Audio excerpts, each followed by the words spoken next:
मदनलाल धिंगरा आपके जैसा ही गोरा चिट्टा था, बहुत बढ़िया घुंघराले बाल और खूब मेकअप करता था, खूब फुसफुस करके सेंट लगाता था।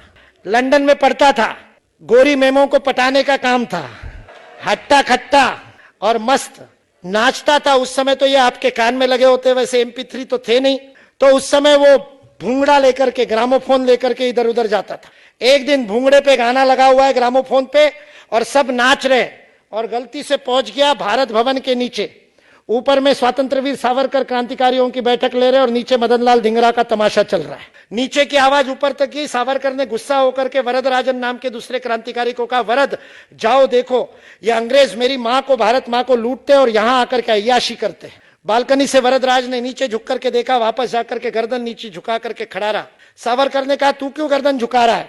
तो उसने कहा कि कोई अंग्रेज नहीं, उन सबका लीडर तो हमारा भारतीय बच्चा है, भारतीय युवा है, और वो भारतीय युवा कुछ गोरे और कुछ भारतीय लोगों को लेकर के नाच रहा है। सावरकर लकड़ी की सीढ़ी से नीचे उतरे और उस ग्रामोफोन की सुई को हटाया, गाना बंद हुआ। सारे मदनलाल धिंगरा के मित्र स्तब्ध हुए। सावरकर की कृशकाय पापड़ तोड़ पहलवान जैसी शरीर यष्टि को देख करके लगा, और मदनलाल धिंगरा तो अट्टा कट्टा पहलवान, दंगल करने वाला पंजाब में, और वो तो उसका गुस्सा बड़ा प्रसिद्ध था। एक बात कीजिए, अंग्रेज प्रोफेसर ने लंदन यूनिवर्सिटी में उसको कह दिया, you black you shut up, और ये उठ करके अपने बेंच पे से कूदा।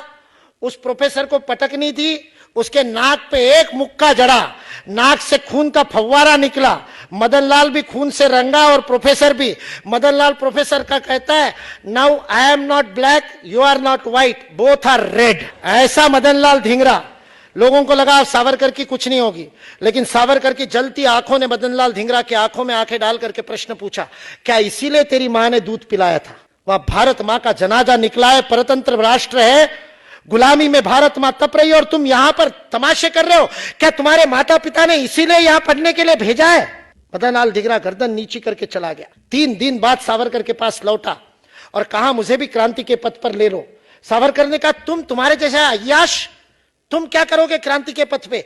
यहां तो बड़े मजबूत दम वाला व्यक्ति चाहिए। मदनलाल धिंगरा ने हर परीक्षा देने की तैयारी दिखाई। जलती मोमबत्ती के ऊपर हाथ रख करके जलने तक के हाथ नहीं हटाना, निष्कंप रखना बिना कपकपी के, वो परीक्षा देकर के क्रांति के पथ पर आया। सावरकर ने मदनलाल को पूछा, क्या हो गया? सावरकर को मदनलाल ने उत्तर दिया, आपकी जलती आंखों ने पूछा प्रश्न मुझे सोने नहीं दिया। 3 रात सोया नहीं और अपने आप से प्रश्न पूछता रहा कि मेरा जीवन किस लिए, क्या करने के लिए मैंने जन्म लिया है। 17 अगस्त 1911 को लंदन की जेल में मदनलाल धिंगरा को फांसी दी। एक दिन पहले जब अंतिम इच्छा पूछी तो मदनलाल धिंगरा ने उस अंग्रेज वार्डन को कहा, एक कंघी, सुगंधित तेल और शीशा ला करके दो। वार्डन ने पूछा, कल फांसी है और आज श्रृंगार करके क्या करोगे? मदनलाल धिंगरा ने उत्तर दिया, मरते तो तुम लोग हो और जाकर के कब्र में दफना दिए जाते हो, मैं तो अभी गया और अभी किसी और मां की कोख से भारत माता की सेवा करने के लिए फिर पैदा हो जाऊंगा। फांसी तो मेरे लिए दुल्हन है और दुल्हन के सामने ये तुम्हारे लंदन के जेल की जुए लेकर के जाऊंगा, इसलिए कंघी ला करके दो, जरा बाल साफ करूं, सच सवर लूं, फिर फांसी चढ़ूंगा। जीवन का लक्ष्य मिल गया। वही मदनलाल धिंगरा जो अय्याशी करने के लिए लंदन गया था, राय बहादुर का बेटा, हराम की कमाई से गया था, लेकिन उस मदनलाल का जीवन बदल गया। एक प्रश्न ने जीवन बदला।